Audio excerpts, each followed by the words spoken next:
Fala com a gente, Calçonati. E eu sou a Isa. E os 3 centavos é sobre o que hoje? Virgínia investigada pela Polícia Federal. Toque, toque, toque. 3 batidinhas na porta. Que semana da menina Virgínia, tá, gente? Como é que você passa da pessoa, apesar de todos os defeitos e críticas que o Brasil tece a ela, da pessoa mais abraçada do Brasil por um tempo por causa daquele episódio ridículo que aconteceu no Maracanã dela ser vaiada, independente da opinião de todo mundo, pra depois ser de novo capa de uma nova exclusiva da revista Piauí, falando de uma possível ligação da WePink com nada mais, nada menos do que o PCC. A gente vai primeiro falar rapidamente do que aconteceu no Maracanã, falar até de Luana Piovani defendendo ela, Vini Júnior, e o que aconteceu, pra depois cairmos na exclusiva da Piauí, porque assim, a semana da Virgínia foi recheada de muita coisa que não dá pra gente deixar nada de fora no vídeo de hoje. No último final de semana, né, gente, a gente teve o último amistoso da seleção brasileira contra o Panamá, inclusive ganhamos de 5-1, e o primeiro gol foi do Vini Júnior. Pra quem não conhece muito de futebol, o Vini Júnior eu acho que nunca teve aquele apelo pros brasileiros, ou o apego dos brasileiros, porque ele saiu daqui muito cedo pra jogar futebol lá fora, mas ele é cria do Flamengo, tá? Ele foi descoberto nas bases do Flamengo, carioquinha e tudo mais, então eu acho que ele tem muito apego, né, com o Maracanã, com a cidade que ele nasceu. E como a galera critica muito ele como jogador de clube, ele só joga no Real Madrid, na seleção ele não é aquelas coisas todas, ele não merece a 10 do Neymar. Ele ter feito o primeiro gol ocasionou vaiadas a Virgínia, que estava na plateia, sua ex-namorada.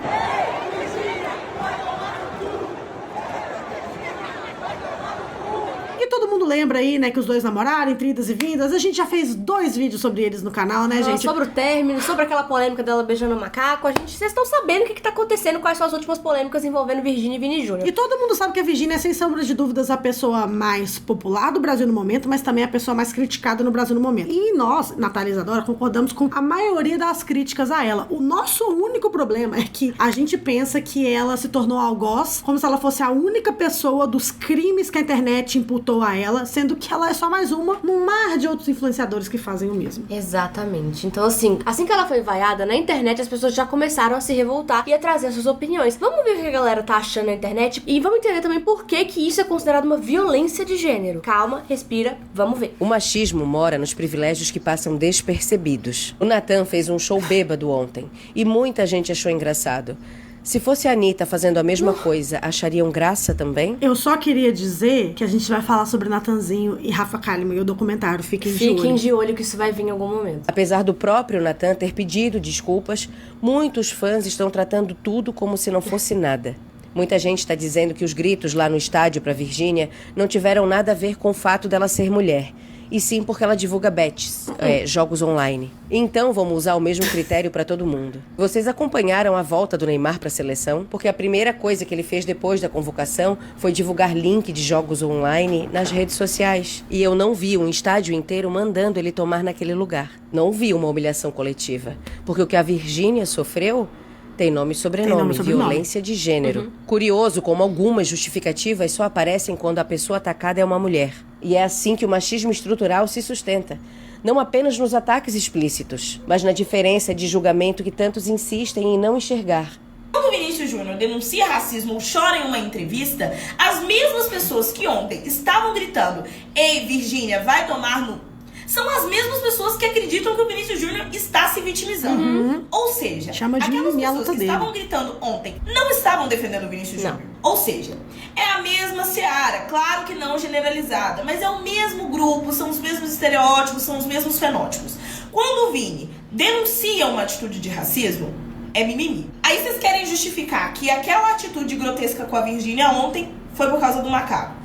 Não, gente, não foi. E eu vou te falar que poucas pessoas como nós nos sentimos incomodadas com aquela atitude do macaco. O público futebolístico não se sentiu contaminado ou prejudicado com aquela atitude do macaco. Não. Então já quebra por si só o primeiro argumento. Segundo ponto, vamos justificar agora pelos trambiques, bets e etc.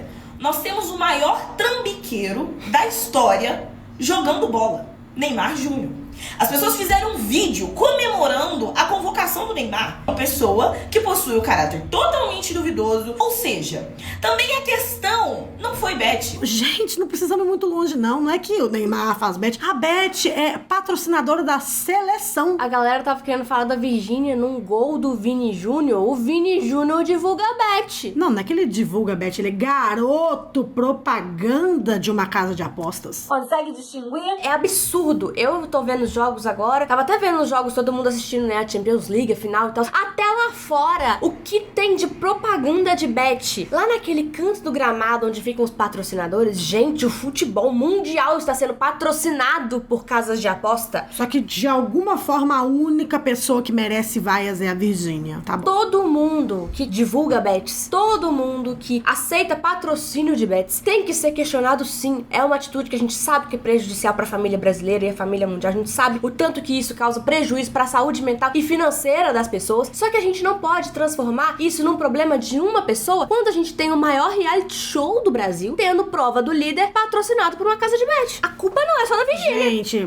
tem que fazer sentido, né? E assim, outra coisa, pessoas aí que um dia já divulgaram bets e hoje já se redimiram, não fazem mais do que a obrigação delas, também não podem virar público pra ficar apontando pra uma única pessoa, porque não é assim que a gente vai resolver coletivamente os nossos problemas, entendeu? A gente, enquanto influenciadores, a gente tem que saber que se a gente vai mudar de ideia pra influenciar melhor daqui pra frente, a gente tem que tentar direcionar nossas críticas ao problema e não ad hominem, entende? Exato. A gente tem que lembrar que, ai, mas eu não gosto da Virgínia. Você tem todo o direito de não gostar da Virgínia. Só que uma coisa que a gente tem que ter em mente, quando se trata de violência de gênero, de homofobia, de racismo, você não tem que gostar da pessoa ou simpatizar com a pessoa pra defendê-la dessas atitudes. Porque racismo, homofobia são crimes e a gente está lutando pra que a misoginia também se torne e está no caminho de se tornar. Então a gente não pode usar isso como correção. Ah, a Virgínia teve uma atitude errada, vamos ser misógino com ela pra gente poder corrigir. Não é assim que funciona. Existe uma pessoa que mas era negro, então ele merece o racismo. Não é assim que funciona. Não é assim, mesmo que tá? a pessoa cometa coisas hediondas. Atrocidades. Porque uma atrocidade não justifica a outra. Não. Dois erros não tornam-se um acerto, entende? Não, exato. Então a gente tem que sempre lembrar, mesmo que a gente não goste daquela mulher. E ela mereça que a gente não goste, por exemplo. A gente ainda tem que defendê-la da violência de gênero, que sim, ela sofreu. E outro ponto que eu queria muito acoplar aqui é uma Mari, que é a menina que faz bet, mas que vai pra África ajudar. Ela falando que a Virgínia é um fenômeno, né? Que mesmo não jogando bola, o nome dela tá sendo citado. Mas você vê o quanto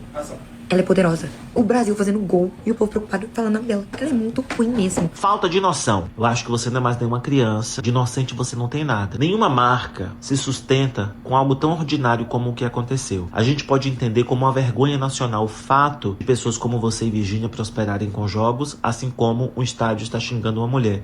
São tudo coisas irrelevantes e perigosas para nossa sociedade. Cada um na sua devida proporção. Que a gente não pode normalizar o que aconteceu como um sucesso, porque isso não é ter sucesso. Não. Isso é um fracasso. Você tem um estádio do Maracanã xingando você. Isso é um fracasso. Isso é uma vergonha de todos os lados. É uma vergonha de tudo. É uma vergonha a Virgínia ter chegado nesse lugar por causa das casas e das coisas controversas que ela faz e das pessoas que estavam ali naquele estádio usarem a misoginia pra atacar a Virgínia por causa disso, sabe? Por causa dos erros dela. Essa frase. Duas coisas podem ser verdade, tá? E outra, né? A Virgínia me fez concordar até com uma pessoa que eu não gosto e simpatizo, que é a Jojo Todinho. Ou seja, duas coisas podem ser verdade. Tá aí a opinião de uma pessoa que eu não concordo com nenhum dos posicionamentos, porém falou uma coisa que é interessante de ser ouvida nesse momento. Sabe que o pior de tudo isso é ver mulheres gravando e apoiando isso. Porque, minha querida, se você vê o seu filho, namorado, marido fazer uma graça dessa, vai a mão dentro da boca dele na hora.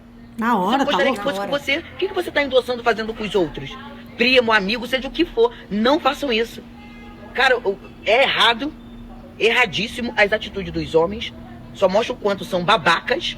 Mas pior ainda é as mulheres que estão ao lado e não tomam nenhum tipo de atitude. Reforçam, endossam isso. Eu falo aqui sempre, é um direito seu não gostar dela. Mas falta de respeito, não. Respeito, como eu falo aqui sempre, ele não pode ser seletivo. Tudo começa com uma graça, vai perdendo a graça e vira uma desgraça.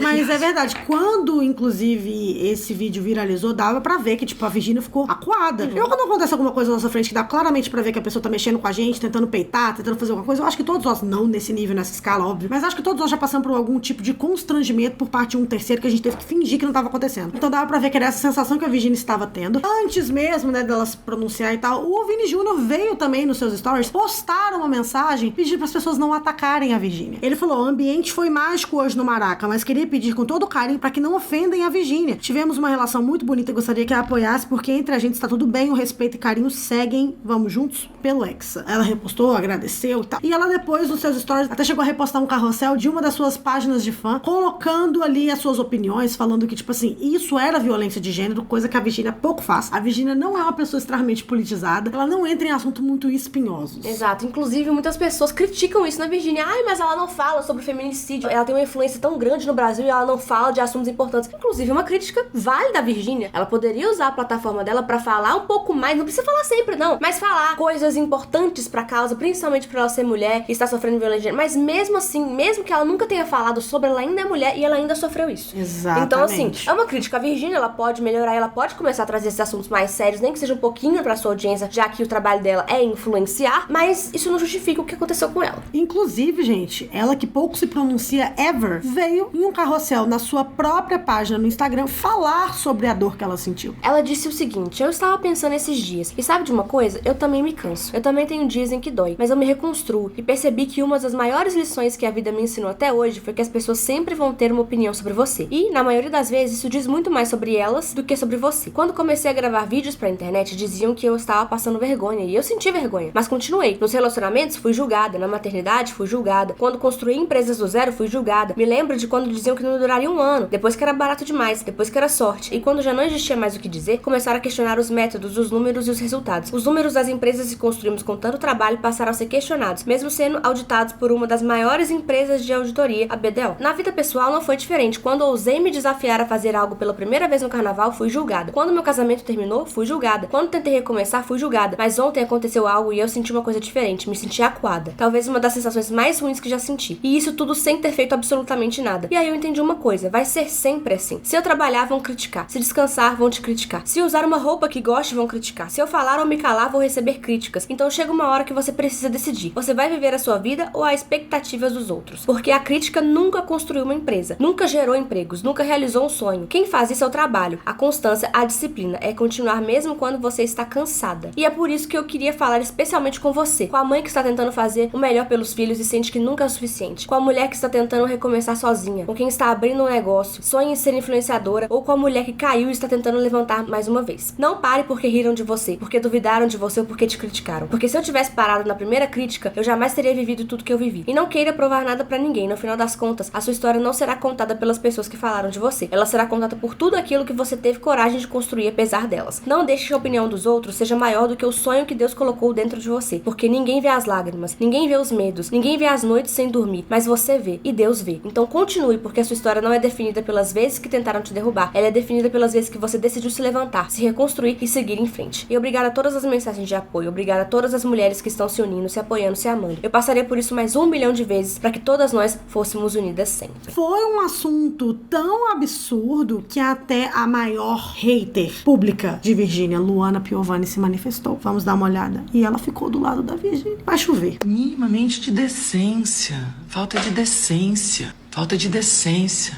Não gosta dela? Não segue. Não compra o produto dela. Não faz dela a maior influencer do Brasil. Mas antes dela ser uma bosta de influencer, porque ela só influencia merda, ela é um ser humano e ela é uma mulher e ela merece respeito. Foi horrível. Foi horrível o que vocês fizeram. Ou seja, vocês, homens héteros, cis, continuam provando que vocês não sabem se portar em comunidade, em sociedade, que vocês se acham acima do bem e do mal, que vocês não conseguem distinguir coisas.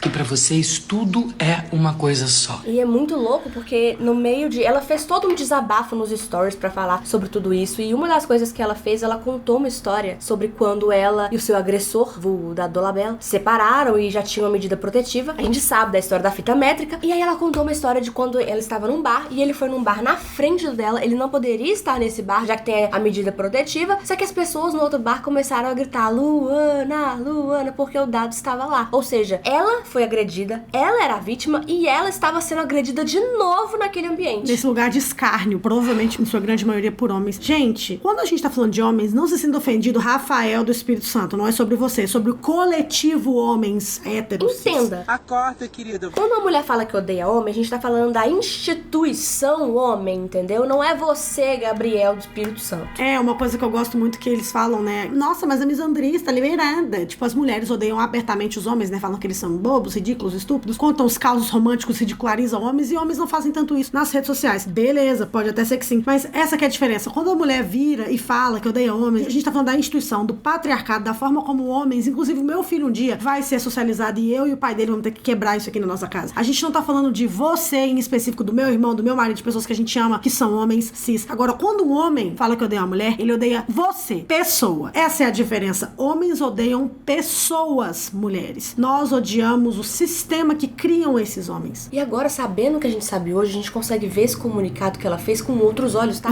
Porque a gente lendo o comunicado, a gente achou até estranho, tipo, por que ela tá falando das finanças da WePink, que foi auditada, que as pessoas estão questionando os números? Tipo, não era sobre isso a polêmica, era sobre outras coisas. Agora a gente já entendeu, porque ela já tinha sido avisada que essa matéria ia sair e ela já sabia dessa investigação que tá acontecendo, obviamente com o nome dela, né, gente? Eu queria só dizer que, tipo assim, a revista Piauí, na minha opinião, hoje, talvez seja a publicação mais importante que nós temos no Brasil, tá? É uma revista, gente, que foi criada em 2006 pelo documentarista João Moreira Salles, com a proposta de fazer reportagens longas, aprofundadas e muito bem apuradas, no estilo das revistas tipo New Yorker, tá? Então, assim, eles têm feito um trabalho jornalístico nos últimos 2 anos impecável, inclusive foi a Piauí que trouxe a exclusiva aí da cláusula da desgraça das bets, tá, gente? Ou seja, a cláusula que uma das maiores beneficiadas era a Virgínia, pra quem não sabe, tipo, a galera que faz bets não ganhava só dinheiro por causa da publi. Tipo assim, toma aí 300 mil, Virgínia, toma aí 1 milhão pra você fazer esse contrato. Não, eles também ganhavam sobre a perda dos usuários que usavam o linkzinho deles, ou seja, isso foi a Piauí que trouxe como exclusivo, então eles estão fazendo um trabalho jornalístico muito foda. E agora, gente, eles vieram falar sobre a origem da WePink e como essa origem é suspeita. Vamos falar primeiro dos personagens principais da WePink, porque a WePink não é só da Virgínia, tá? Você já ouviu falar de Samara Pink e Thiago Stabile?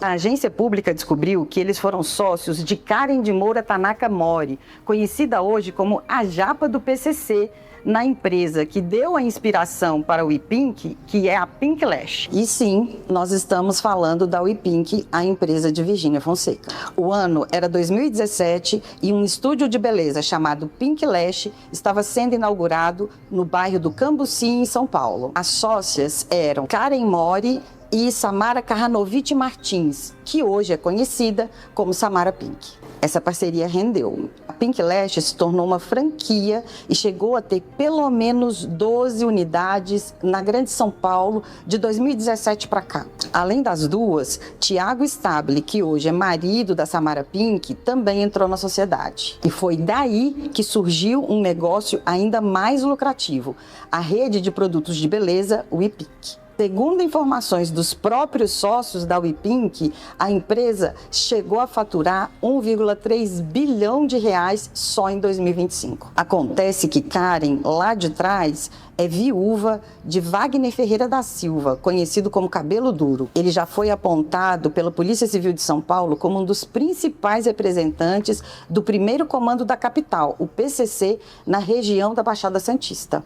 Ele foi executado em 2018 e depois de sua morte, a Pink Lash só cresceu. Já Karen é investigada atualmente por lavagem de dinheiro e outros crimes. Ela chegou a ser presa em 2024, mas hoje está em liberdade usando tornozeleira eletrônica. Puta que pariu. Nossa, então, gente, assim, só pra tá. vocês entenderem, né, o nascimento e as conexões esquivas da Pink Lash com o PCC e como a Pink Lash se tornou eventualmente a WePink, porque os mesmos dois fundadores, que são um casal, que são os maiores colaboradores da Virgínia, né, a Samara e o Thiago, se uniram à Virgínia, que era uma cara muito famosa, criaram essa empresa de cosméticos, perfumaria e afins chamada WePink, né, emprestando o nome da Pink Lash com empresários chineses. Não à toa a Virgínia vive indo pra China. Então, assim, interessante a gente pensar que talvez o início da Pink Lash ou o início da WePink tenha, talvez, relação com dinheiro sujo do crime organizado. E quando a gente vai olhar essas acusações e investigações que estão acontecendo agora, é exatamente isso que está sendo investigado, tá? A origem desse sucesso todo da WePink e a origem desse grande faturamento. Afinal de contas, as empresas da Virgínia estariam sendo usadas para lavar dinheiro do PCC? Virgínia Fonseca está sendo investigada pela Polícia Federal por suspeita de lavagem de dinheiro e sonegação de impostos. Na Piauí de junho, os jornalistas João Batista Júnior e Alessandra Medina descrevem as movimentações financeiras que motivaram a investigação da PF. Oficialmente, a CPI das bets no Senado não deu em nada. Agora, a Piauí revela que a comissão parlamentar recebeu relatórios com movimentações bancárias de Virgínia que foram classificadas como suspeitas pelos próprios bancos. Em apenas 7 meses, entre março e setembro de 2024, uma das empresas relacionadas à Virgínia recebeu 62 transferências por Pix e TED, que somavam mais de 21 milhões de reais.